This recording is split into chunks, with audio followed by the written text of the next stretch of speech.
കുട്ടികളെ KM ആണ്. സോഷ്യോളജിയിൽ ഇന്നലെ പറഞ്ഞ ചോദ്യങ്ങൾ മുഴുവനും എക്സാമിന് വന്നിട്ടുണ്ട്. അതിൻ്റെ ആൻസർ കീ നമുക്കൊന്ന് നോക്കാം. Okay. Who rote the book the wealth of nation? Wealth of nation എന്നുള്ള ഗ്രന്ഥം എഴുതിയത് ആരാണ്?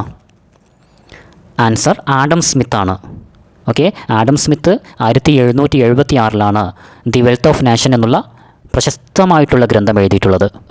മൂന്നാമത്തെ ചോദ്യം, വ്യക്തിപരമായ പ്രശ്നങ്ങൾ, സാമൂഹിക പ്രശ്നങ്ങൾ എന്നിവ തമ്മിലുള്ള ശൃംഖലയും ബന്ധങ്ങളും ചിത്രണം ചെയ്യാൻ സമൂഹശാസ്ത്രം സഹായിക്കുന്നു എന്ന് നിരീക്ഷിച്ച സോഷ്യോളജിസ്റ്റിൻ്റെ പേരെന്താണ്? അതായത് connection between personal troubles and social issues എന്ന കൺസെപ്റ്റിൻ്റെ ഉപജ്ഞാതാവ് ആരാണ് എന്നാണ് ചോദിക്കുന്നത്. ആരാണ്? C.W. മിൽസ് ആണ്. C. റൈറ്റ് മിൽസ് ആണ് ആൻസർ. 4 types of demography. വിവിധതരം ജനസംഖ്യാശാസ്ത്രം. ഒന്ന് അവിടെ കൊടുത്തിട്ടുണ്ട്, ഔപചാരിക ജനസംഖ്യാശാസ്ത്രം, ഫോർമൽ ഡെമോഗ്രഫി.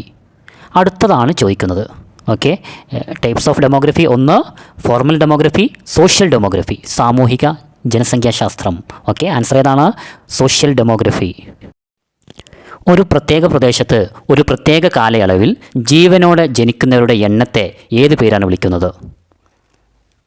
ആൻസർ ജനന നിരക്ക്, ബർത്ത് റേറ്റ് ആണ് ആൻസർ. ഒരു പ്രത്യേക പ്രദേശത്ത് ഒരു പ്രത്യേക കാലയളവിൽ ജീവനോടെ ജനിക്കുന്നവരുടെ എണ്ണമാണ് ബർത്ത് റേറ്റ്, ജനന നിരക്ക്.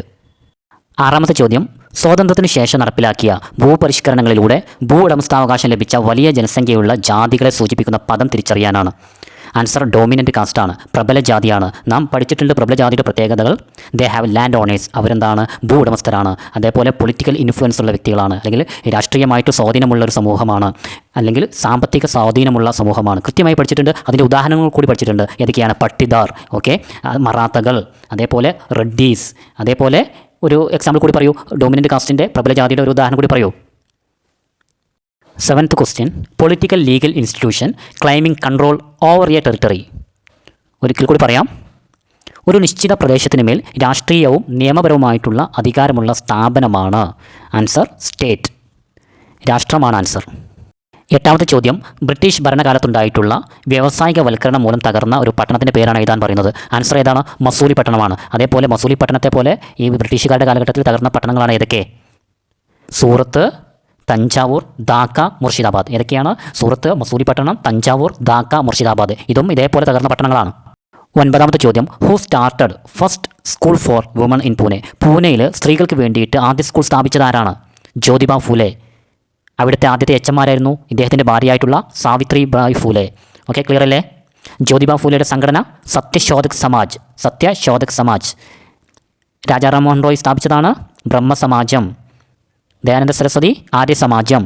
സർ സയ്യിദ് അഹമ്മദ് ഖാൻ സ്ഥാപിച്ചത് അലിഗഡ് മൂവ്മെൻറ്റ്. ഓക്കെ. 10ാമത്തെ ചോദ്യം, ചില സംസ്ഥാനങ്ങളിൽ ചെറിയ സിവിൽ ക്രിമിനൽ കേസുകളിൽ തീർപ്പ് കൽപ്പിക്കാൻ വേണ്ടി രൂപീകരിച്ച പഞ്ചായത്തിൻ്റെ പേര്? ന്യായ പഞ്ചായത്താണ്. ഓക്കെ, ആൻസർ ന്യായ പഞ്ചായത്താണ്. ഓക്കെ, അടുത്ത പാർട്ടുകൾ നമ്മുടെ ഇൻസ്റ്റാഗ്രാം പേജിൽ പോസ്റ്റ് ചെയ്യാം, KM കോട്ടക്കൽ എന്നുള്ള പേജിൽ.